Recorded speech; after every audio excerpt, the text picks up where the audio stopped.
Parte 1 de 2. There is a myth so deeply embedded in the way we think about money that most people never question it. And that myth is quietly costing you more than any bad investment, any overspent credit card, or any failed business ever could. The myth is this, that being cautious with your finances is the safe choice. That keeping your head down, following the standard path, not rocking the boat, is how you protect yourself. That belief is not protecting you. That belief is the reason you are stuck. Today, I am going to dismantle that myth completely. Not with motivational quotes, not with vague concepts, with the actual mechanics of how financial caution becomes financial destruction over time. And by the end of this, you are going to see your situation differently. Not because I told you a nice story, because the numbers and the logic are going to make it impossible to unsee. Save this video. You are going to want to come back to it. Let me start with something that sounds completely backwards. The most financially dangerous person in your life is not the one who lost money on a risky bet. It is the one who never made any bets at all. The one who clipped coupons, avoided debt like a religion, kept their savings in the same account for 15 years, and called all of that wisdom.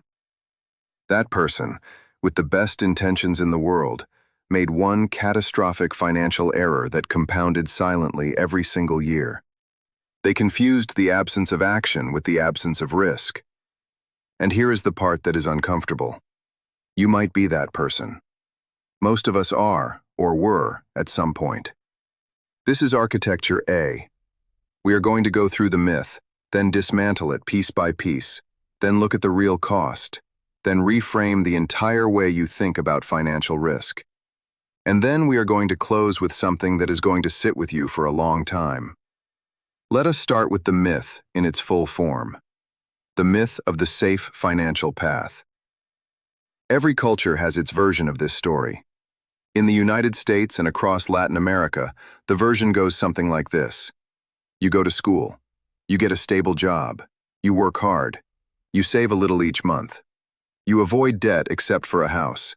You do not gamble with your money. You retire at 65 with whatever the government or your pension gives you.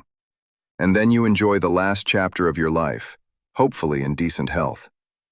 This is presented as responsible, as smart, as what adults do. And in isolation, almost none of those individual steps are wrong. Education can be valuable. Stable income is important. Saving is essential. But the myth is not in the individual steps. The myth is in the framework. The myth is the idea that following this path minimizes your financial risk. It does not. It maximizes a specific type of risk, the invisible kind. Here is what I mean. When you think about financial risk, what comes to mind? Probably losing money, a stock dropping, a business failing, a bad real estate deal. Those are visible risks. You can point to them. You can measure them. They have a face. But there is another category of risk that has no face. It does not announce itself. It does not show up as a line item on your bank statement. It accumulates in the background, silently, for decades. And by the time most people see it, it is too late to reverse most of the damage. That risk has a name. It is called the cost of inaction. And it is almost always larger than the risk you are trying to avoid. Let me give you a concrete picture of this. The real cost of playing it safe. Imagine two people. Let us call them Marcus and Diana. Both are 28 years old. Both earn around $55,000 a year. Both have roughly $8,000 saved. Marcus has been told his whole life that investing is risky. His parents lost money in the dot-com crash.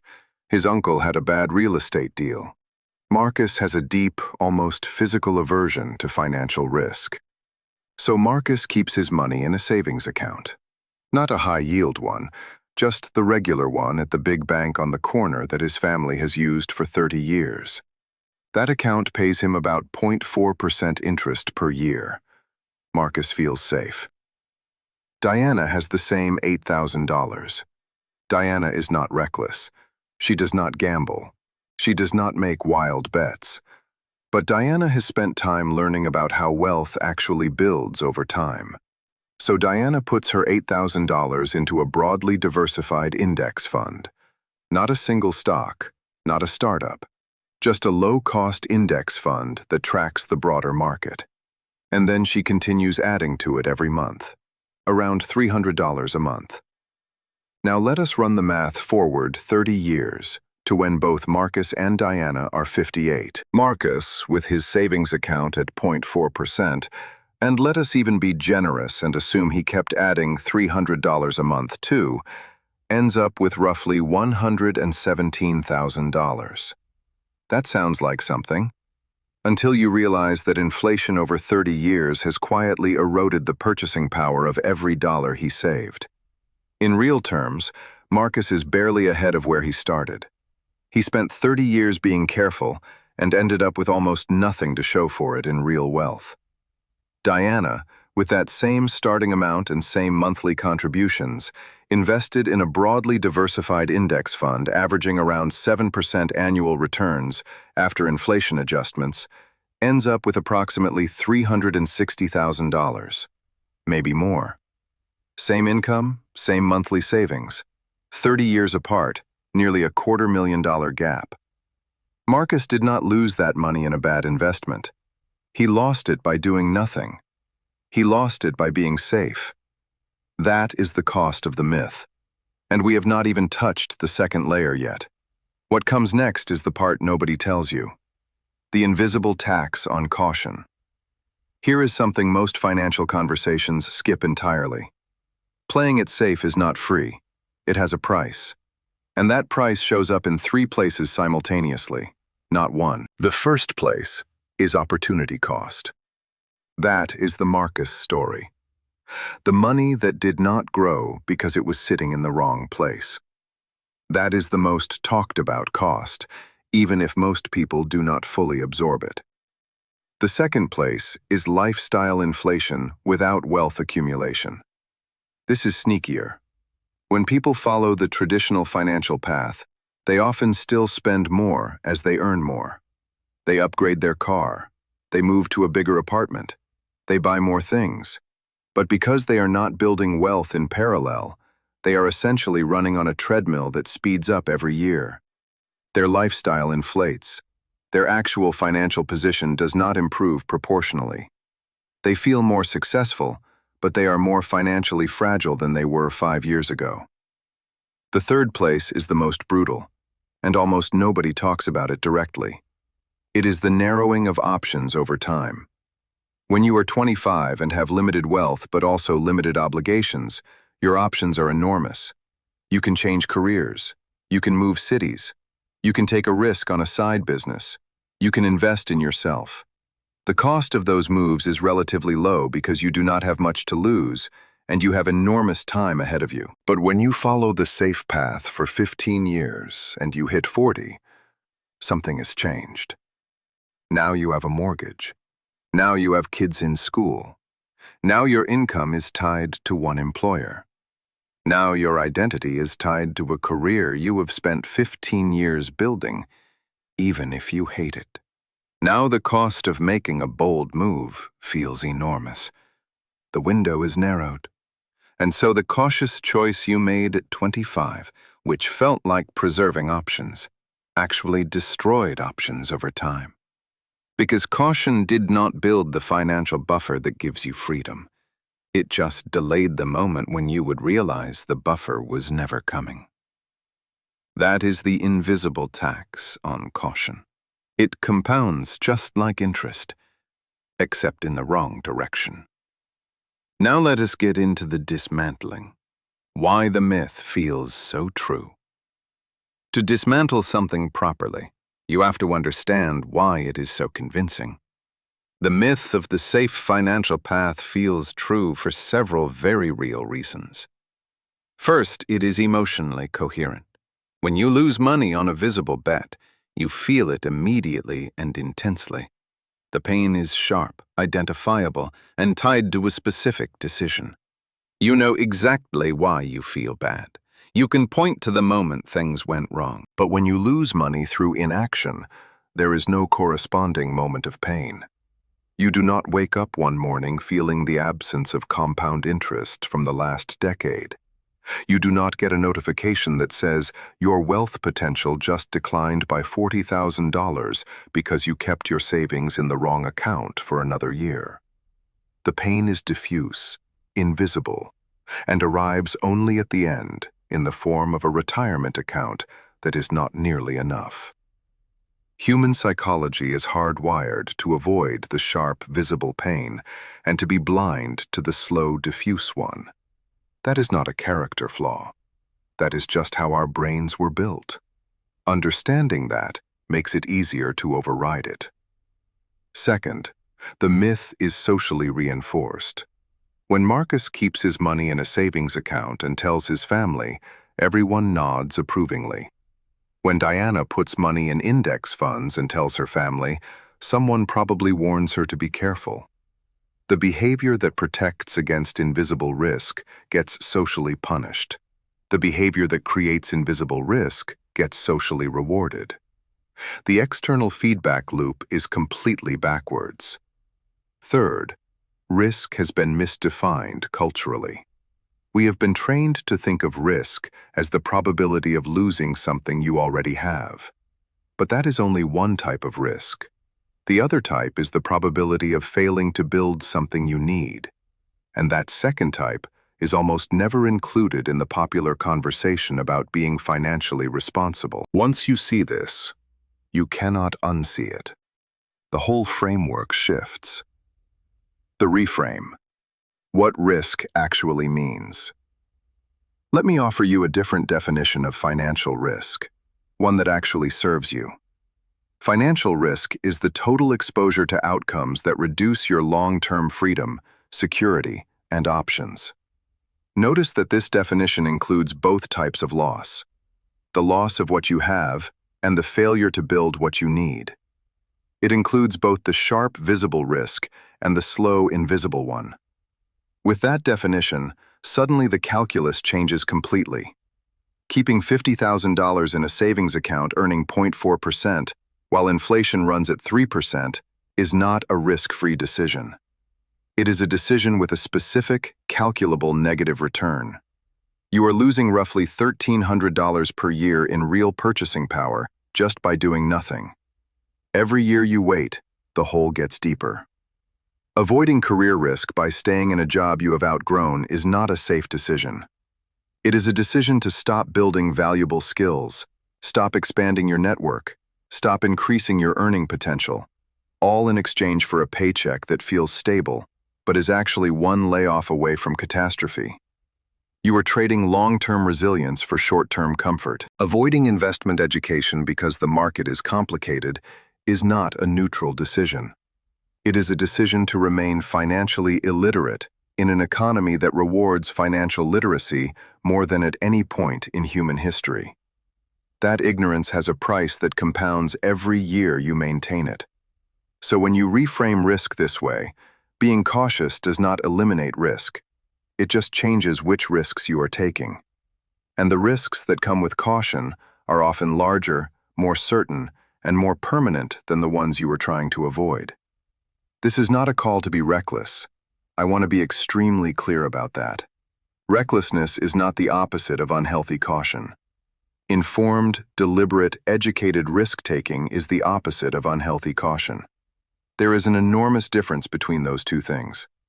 The person who takes out loans they cannot afford to buy speculative assets is not what I am describing. That is recklessness, and it destroys finances just as reliably as paralysis does.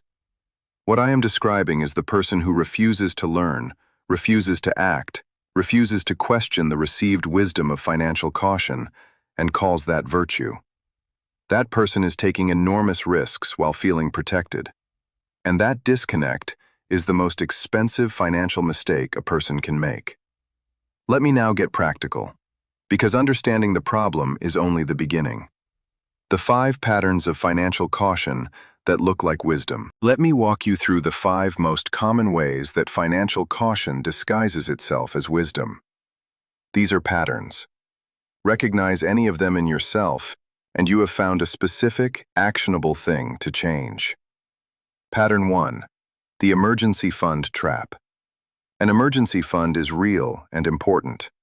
Genuine financial advisors universally recommend having 3 to 6 months of expenses in accessible cash. That is not what I am talking about.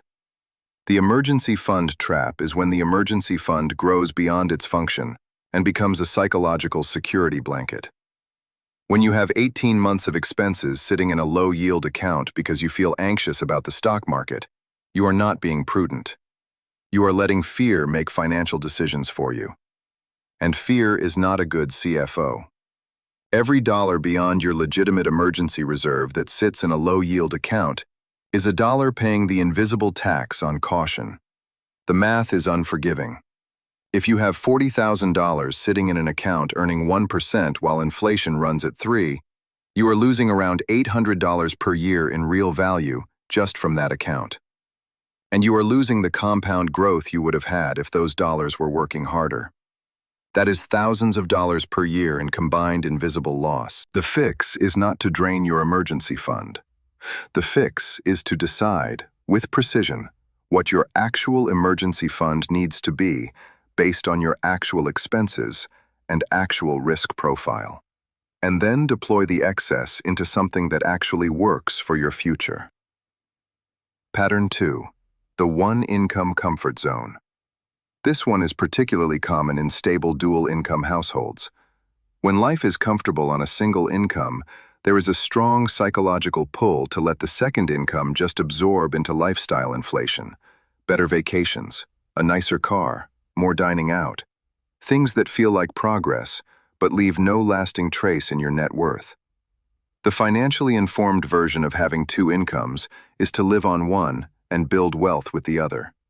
Not permanently, not forever, but during the critical compounding years in your 30s and 40s, the difference between deploying that second income versus spending it can be the difference between retiring at 55 or working until 70. That is not an exaggeration. That is compound interest doing its work in one direction or the other. Pattern 3. The promotion as strategy trap.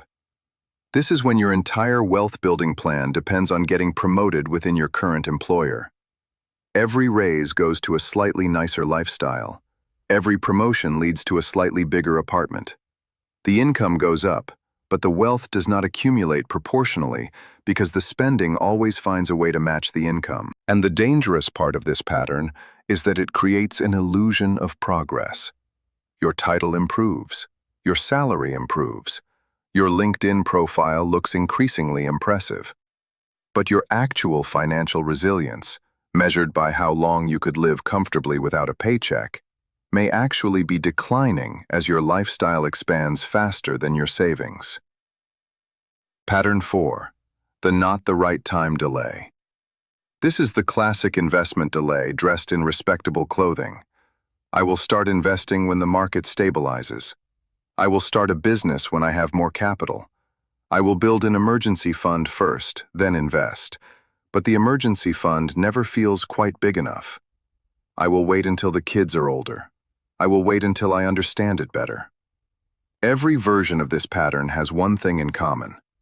It treats the future as a better time to start than now. And that treatment is almost always wrong. Because time is the most irreplaceable input in wealth building. You cannot buy more of it. You cannot borrow it. And every year you wait to start has a specific, calculable cost in lost compound growth. If you are 30 years old and delay investing for 5 years, you do not just lose 5 years of returns. You lose the compound growth on those 5 years for the next 35 years. The actual cost of a 5-year delay at 30 can easily exceed $200,000 by retirement. Not 5 years of returns, $200,000. That is what waiting costs. Now, do you still feel like it is the wrong time? Pattern 5. The financial illiteracy comfort. This is the most subtle one, and in some ways the most dangerous.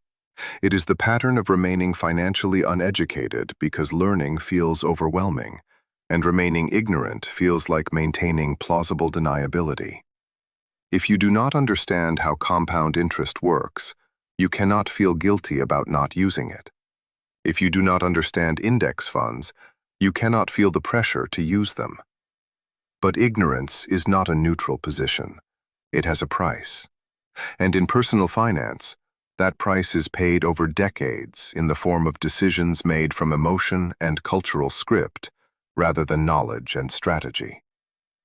The good news about this pattern is that it is the easiest one to interrupt. You do not need a degree. You do not need a financial advisor initially. You need a book. One book. Read it. Then another. The information is more accessible right now than at any point in human history. The barrier is not access. It is the willingness to admit that what you do not know is costing you. Most people watching this video right now will not make it all the way to this point, but you have. And that tells me something about you. It tells me you are actually willing to look at this honestly. That alone puts you ahead of most people you know. Building a framework that actually works. So if financial caution is the problem, what is the solution? Let me give you a concrete framework. Step 1. Audit your current invisible risks. Sit down this week and look at where your money currently lives. How much is in low-yield accounts beyond your true emergency fund?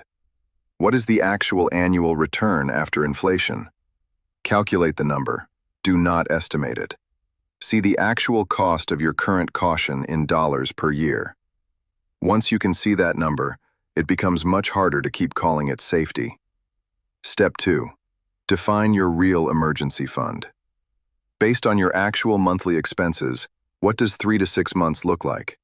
Set that number. Put that amount in an accessible, ideally high-yield account. Everything above that number is not an emergency fund. It is unused capital. And unused capital is paying the invisible tax. Step 3. Get financially literate on your own terms. You do not have to learn everything. You have to learn enough to make better decisions than you are making now. Pick one area: index fund investing, real estate basics, tax-advantaged accounts, income diversification. Pick one. Spend 30 minutes a week for the next 3 months going deep on that one area. By the end, you will know more than 90% of the people around you about that topic. And that knowledge is worth real money. Step 4. Start smaller than you think you need to. One of the great ironies of financial caution is that people wait to take action until they can do it perfectly. They will invest when they have more to invest. They will start a side business when they have more time. They will build wealth when conditions are better. That perfectionism is just fear in a business suit. You do not need to start big. You need to start. $300 a month into an index fund is not impressive. 30 years of $300 a month into an index fund is potentially life-changing. Step 5. Separate confidence from competence and build both. This is nuanced but important. You do not want to be confident without competence. That is recklessness. But you also do not want to be competent without confidence, because that produces paralysis. Build your competence through education.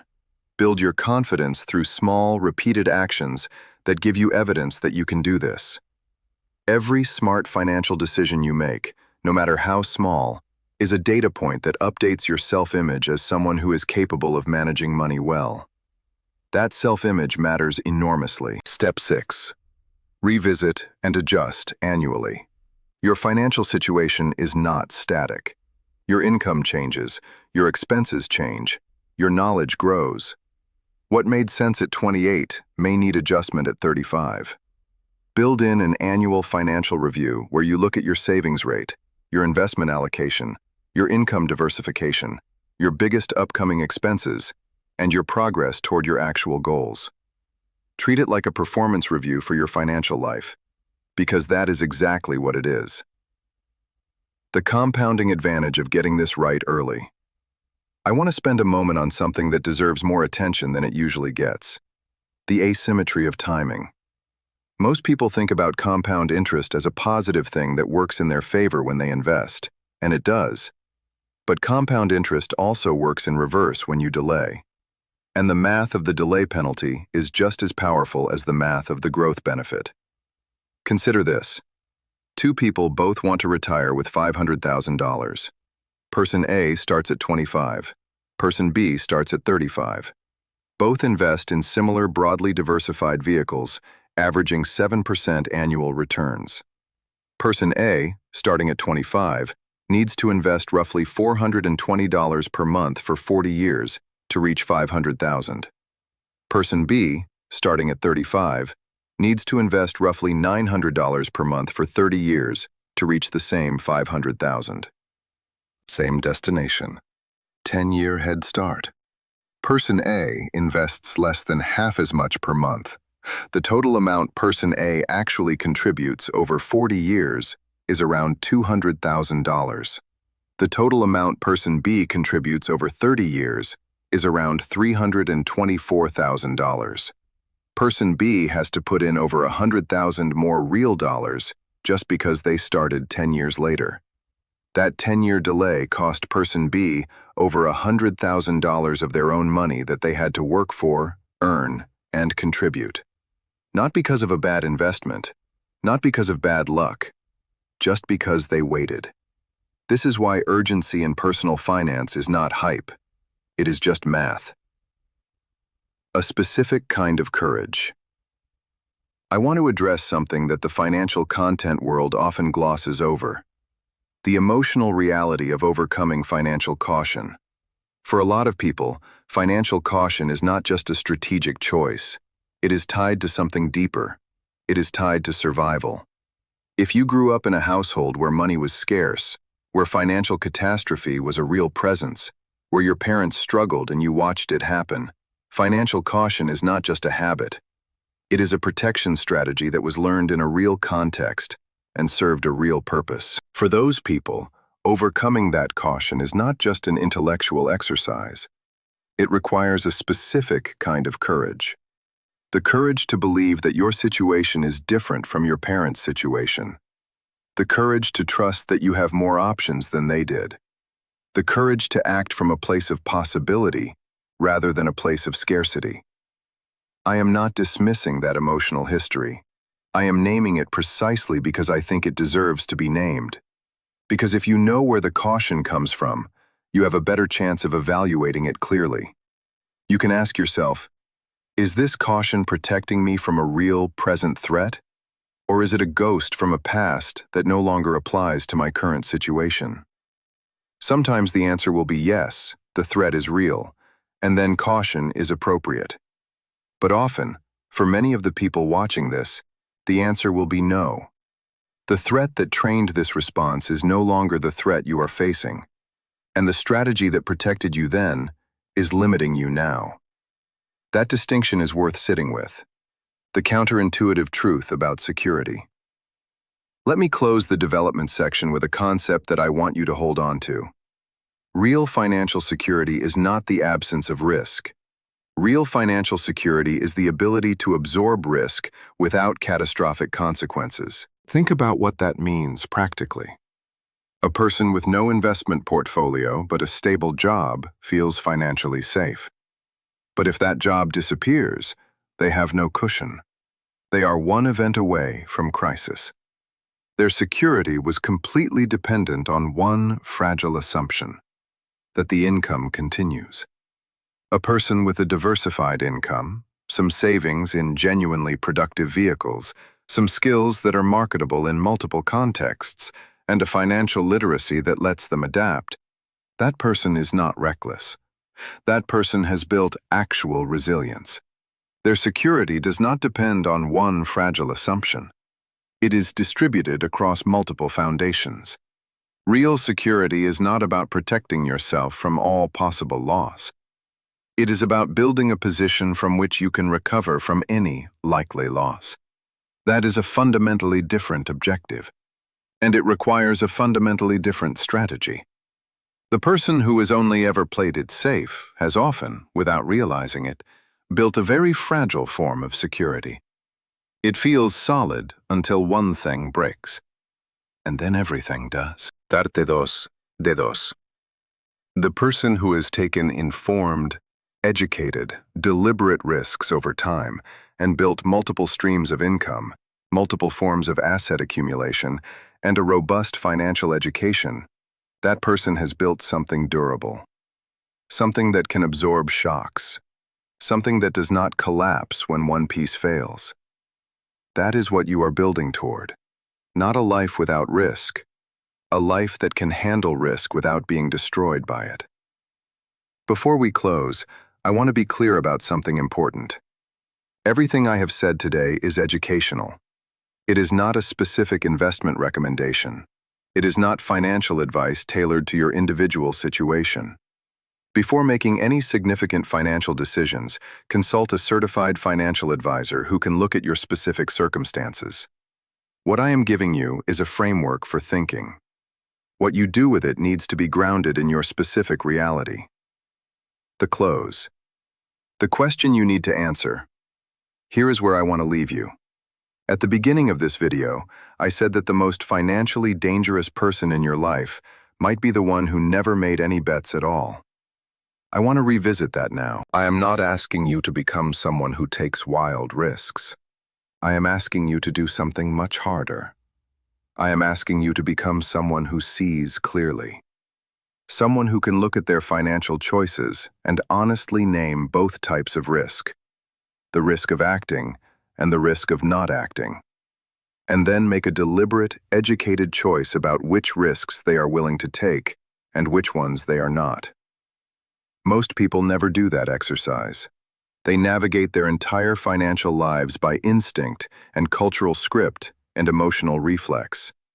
And then at 65, they wonder why the math does not add up.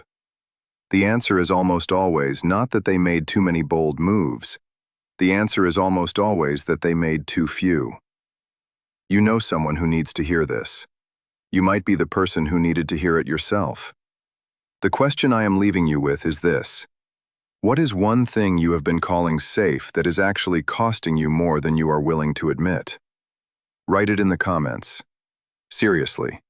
Not because I am asking you to perform self-awareness, but because the act of naming it makes it real. And what is real, you can change. What is invisible, you cannot. If this video shifted something for you, share it with someone who needs that shift. Not because it helps the channel, although it does, but because the people around you building wealth will change your environment. And your environment changes your trajectory more than almost anything else. You made it to the end of this video. Most people do not. That is not nothing. That is a signal about the kind of person you are and the kind of financial future you are capable of building. Now go build it. This content is educational and does not constitute professional financial advice. Please consult a certified financial advisor before making any investment decisions.